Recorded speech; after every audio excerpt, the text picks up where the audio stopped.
All right, everybody, got a cool Li-I battery here. So GoldeMate reached out to me and sent me a 12.8 volt, 20 amp hour Li-I battery. They call it their GoldeMate LiFePO4 battery.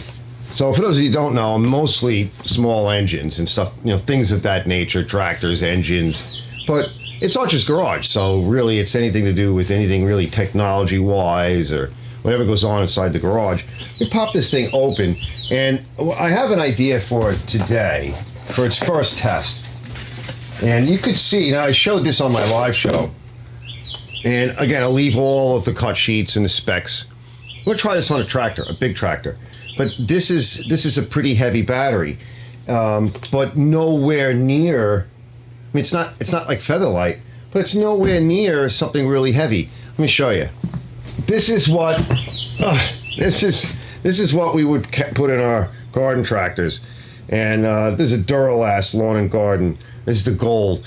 And interesting thing about this one, this is heavy. It comes with its own carrying handle. This one actually sat outside a machine I bought late last year, and I turned the key on. We went to turn it over. The fellow tried to jump start it. It wouldn't run. I think it's got no compression. Forgot all about it, shoved it to the side, left the key on, and just left it. And now this is the spring. It's the kind of early spring. I went out there and moving stuff around. I'm like, oh, wow, I left the battery. Well, it actually kind of came back. That does happen sometimes with some of these. There's a 350 CCA. So they rate these things in cold cranking amps versus like watt hours. They are different. And before we go outside and plop this in a big tractor, and you see, the battery that's in that tractor is not one of these garden batteries. And again, we'll get closer looks in a bit. It's like a small car battery. That's really what it is. 20 horsepower, Magnum, Cola Magnum engine on a big, hydraulic basic driven tractor. Not really a lawn tractor, right? It's beefier than that. It's an old one. I have one too. This is a customer's and friend of mine. So we're going to try and start that thing. Now, for those of you that have some experiences with batteries, and most of us do, but you'll notice that, remember the old NiCad batteries on the tools? When you would run them, eventually as they got low, they would slow down the tool and then it would stop.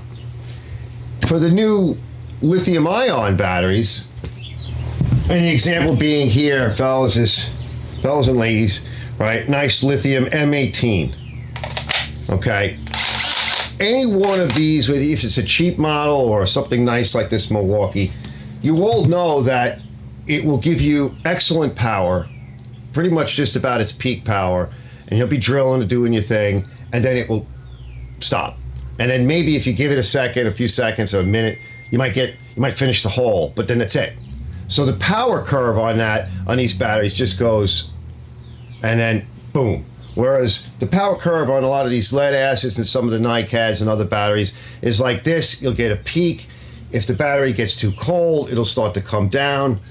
Almost every battery is susceptible to that, but as you use up the power, it comes down, down, down, down, down. And then you got nothing. Another thing to consider too is with a lead acid battery is that if you ever really let the battery go below 50% charge, you've damaged the battery. Below 50%, I mean, this battery could have shortened its life, but I've charged it properly the way I like to charge batteries, and it seems to be floating around 12 volts. I've let it sit. I also put a trickle charger on it for a couple of days after I basically boiled the battery. Seems to be okay now. They do sometimes come back. The question remains is like, these do not behave like that.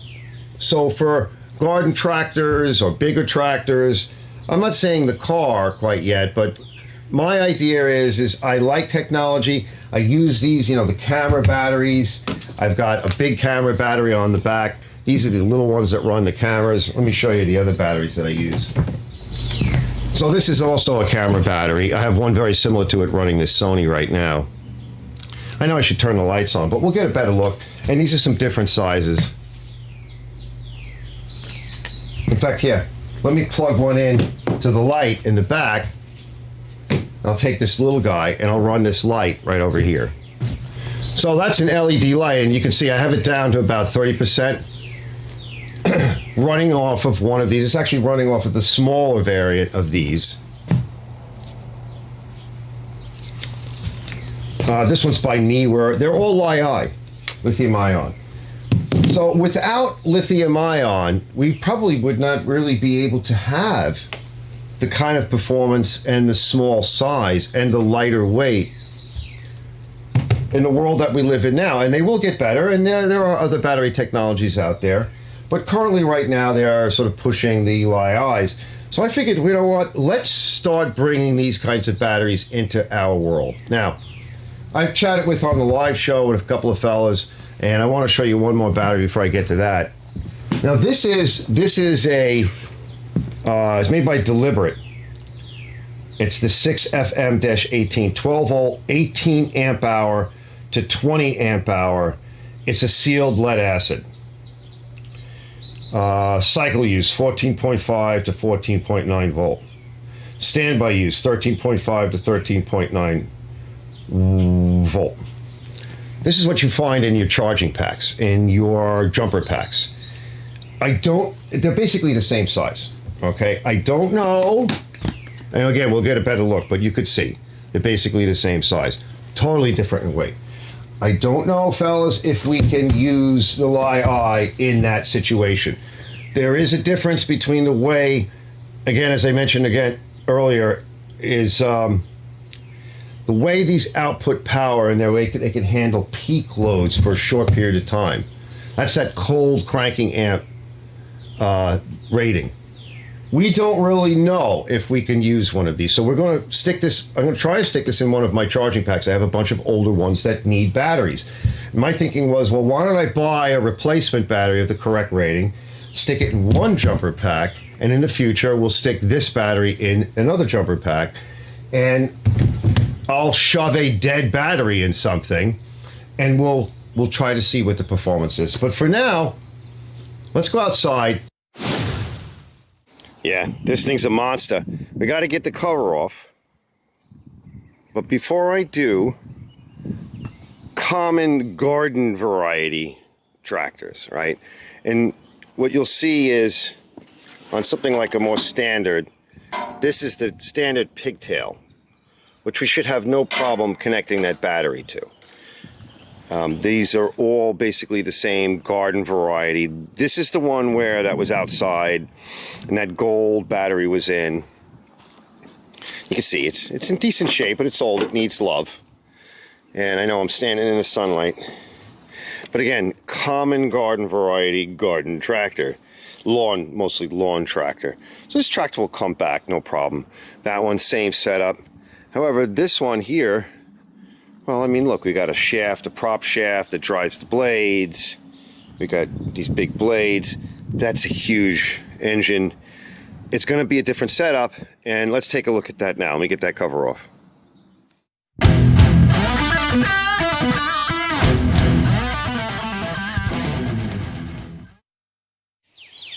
Yeah, she's biggin'. She's a biggin'.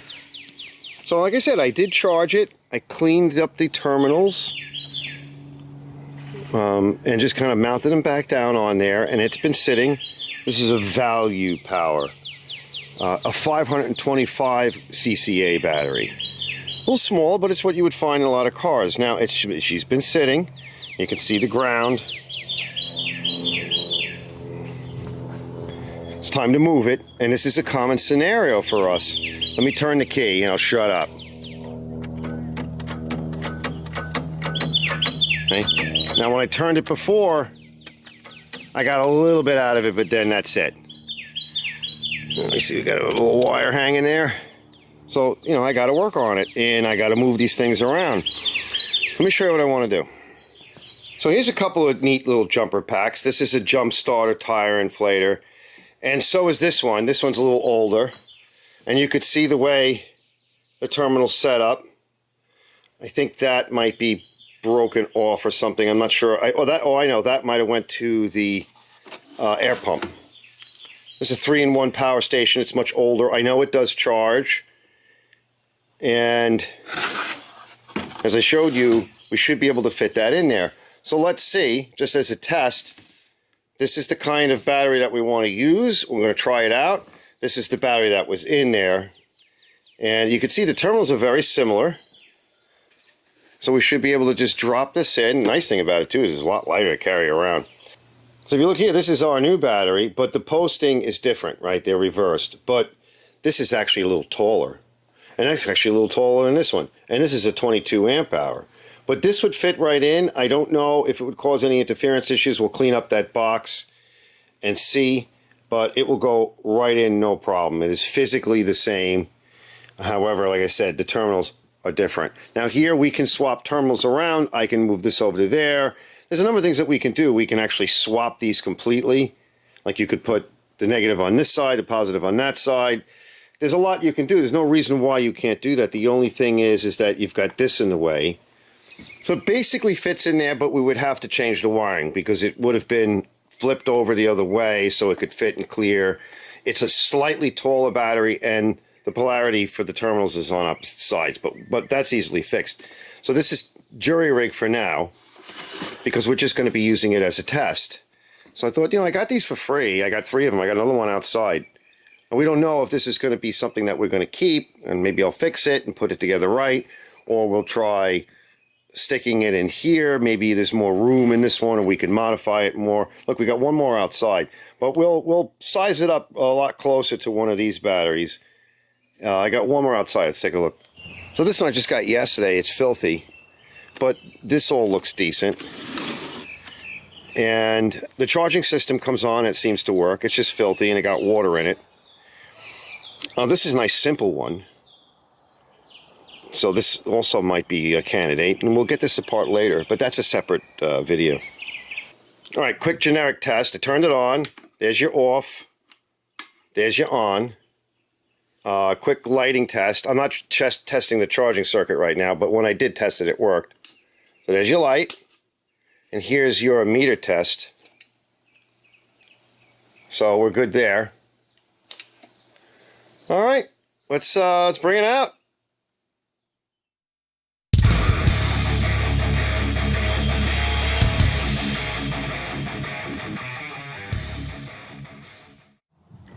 All right, as you can see, all right, the jump pack is now wired in. We got ground to ground and the positive terminal over to the battery, and the ground terminal from the ground is going over to the jump pack. That's a safer way of dealing with it. This way this is not dangling anywhere. All right, so now we're going to try turning it over, and these are hard to start, so we're going to really exercise that little battery.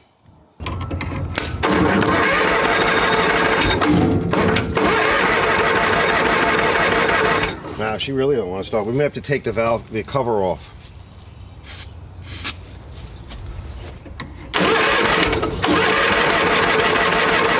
Yeah, but that little battery is turning this big baby over. Let's pull that cover off. Right now, we're only on the Li-I. Pull the cover off. I'll spray some fuel down there, actual fuel, and we'll keep going. So this is a good test for this. All right, this is some good two-stroke fuel, which will help, right, lubricate the cylinders. Now, it's cranking over. I don't know what's going on with the seat switch. We are in brake. We don't, I mean, I remember running it last year and doing a little work and cleaning it up, but I don't remember what's going on with the safeties. We haven't really worked on this thing yet. So this is one of the problems we run into. You'll kill a battery fooling around with one of these things. And by and large, right, this is a difficult tractor to start. It does take a while cranking it anyway.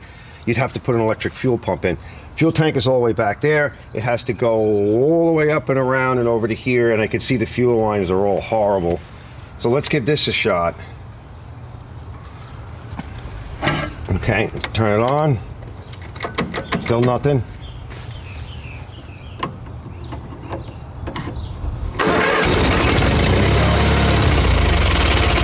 All right, let's take some of the choke off and keep feeding it.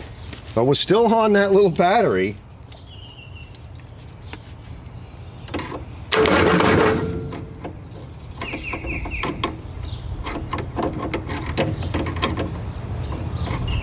What did I do? Well, I might have hit the circuit breaker. Yeah, Hit the circuit breaker. It's got a circuit breaker on it.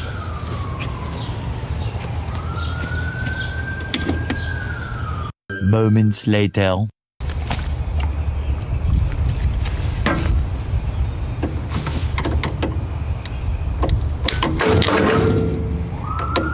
Yeah, I think we're hitting the circuit breaker.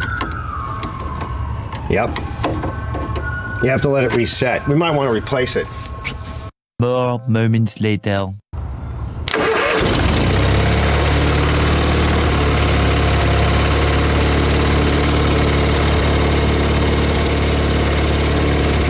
All right, let's let it run for a little bit. And then I'll put the regular battery back.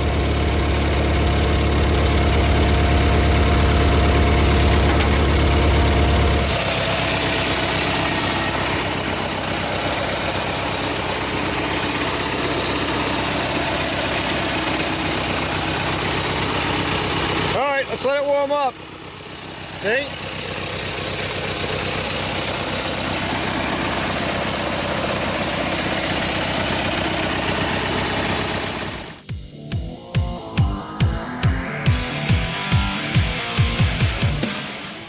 All right, so this is a very simple, kind of seat of the pants style test. Grab a battery, see if we can connect it to something. I chose to stick it in a battery jumper pack, and I explain a little bit why in the next video, where I'm going to try and show the possibilities of maybe why or how we could stick a battery like this in a jumper pack. It seems to be physically the same size as the battery that came out of it, and I'm going to talk a bit more about CCA versus watt amp hour type conversions. We'll take a look at that in the next video. And essentially, it is basically the same as the lead acid that would be in a jumper pack. I'll leave you with that for this video, because we'll get into that a little bit more in the next segment, which is like part 2, really. Like I just said, segment, different video, but it's not really. It's almost like a part 2 to this part. This is the seat of the pants. Let's go grab one and stupidly shove it in and not think a whole heck of a lot about it, right? It should work. What we want at the end of the day is to move forward with the technology a little bit. I would say that maybe at some point lead acid batteries will be replaced by this, or they may suddenly become unavailable or suddenly become more expensive, and these might suddenly become cheaper. This one was on sale. They do make another battery that is bigger, and you usually see batteries like that in, conversion systems where you're running your lighting system off of a charging circuit with a reservoir of batteries and maybe some solar panels on your shop roof or on your house, or things like that. Which, by the way, I'm not against doing that.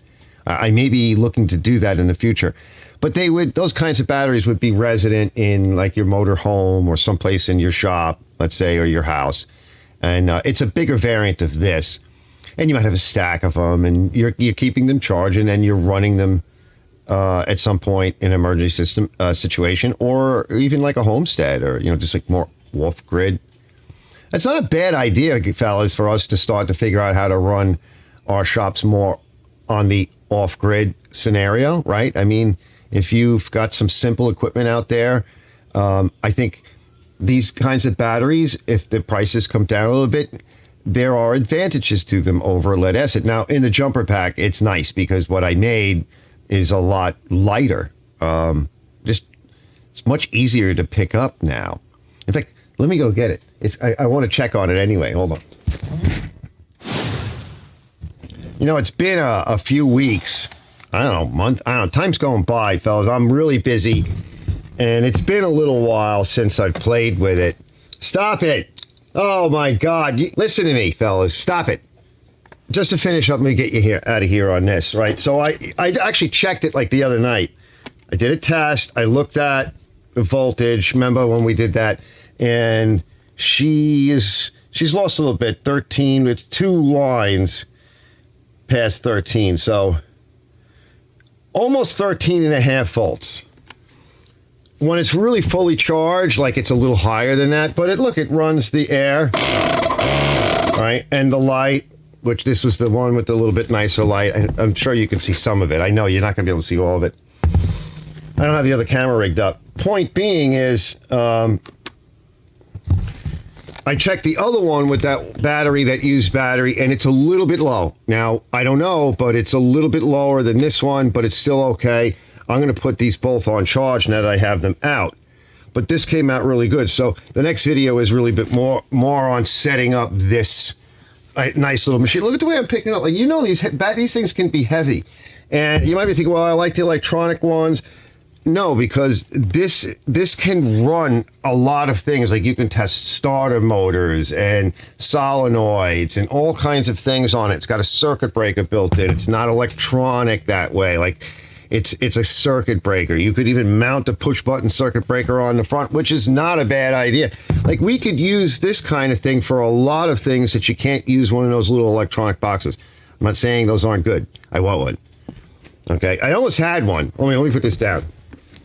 Now, like I said, in the next video, right, we're going to get a little bit more into the, talk a bit more about the conversions and everything at some point. That'll be in the next video, which is more on how I made one of those, and some suggestions on the other one. It is actually easier if you find one of these, or you have one of those old jumper packs and that battery's going to go dead, and what good is it if the battery's going dead on you? Like, it's one of those things where if your car battery or your tractor battery is getting a little bit weak and you got to put it on charge and nurse it and maybe drop one of those things on, right? You don't use it all the time. That's one thing. But when your nursing tools, right, like a jump box like that, or even an electronic one, is getting a bit weak and beat, well, what the hell good is that? It's like, my charger kind of works. No, you can't, So that's why we really want to be testing that out, and I want to play around a little bit more and put it to but we need real world tests. So this is just the first one. We took a battery, we threw it in a couple of machines, and it will fit the other machines. It was able to start a larger motor. Would it, I don't have anything like much bigger. I do, but it's not ready. Okay. It's some other customer stuff out there, and we may want to try it on that. These are pretty big engines, big machines, but when you're in the 20-ish horsepower twin cylinder range, right, they're all about the same draw. I could put it on the car, but that's a little bit unreasonable, don't you think? To say, oh, put it on the car, make it blow up. No, because the damn thing goes on fire, right? And they go on fire, like on fire, all right, for a while. And then what? No, I'm not having that happen. We're not playing that game. Go somewhere else to blow up one of these batteries. No, this is just decent, basic testing. Let's see if it'll work. Planning for the future, having some fun, maybe learning something. That's all really this video is. Let's have some fun. Maybe we can bring these more into our world. Listen, I've already started using the AGM batteries and some other things, and gel batteries and all of that. I mean, we could go back to like sticks and stones and caveman stuff, so some of this stuff is actually moving us forward. I don't want to get into the pros and cons per se. I want to look at it and go, first of all, the pros and cons aside, some of that stuff can be worked out. Is this even worth it? Like, what are we going to get out of it? Well, one nice thing is that battery will work until it doesn't work, just like our drills. And then you need to put it on a charge. And you're less likely to damage it in that regard, because I don't know about the vibrations and everything. Like, supposedly they should be good at running around in cars and trucks. We got to find out, right? Because if I'm driving around and my tractor's going good and everything's good and I'm bouncing around a lot, and suddenly one day the damn thing goes poof, like that DeWalt on that first day of that.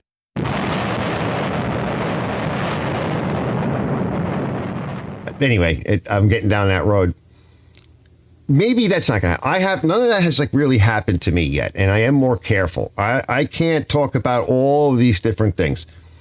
If it's one of those things where it works, we tend to kill our lead acid batteries because the biggest mistake we make, and that I'll get you out of here on this, it's very simple. We let them go down too low in their charge state. We don't check to see if the mower, the machine, whatever, is charging the battery. We run it down. We don't charge it. We leave it out over winter. It's sitting around.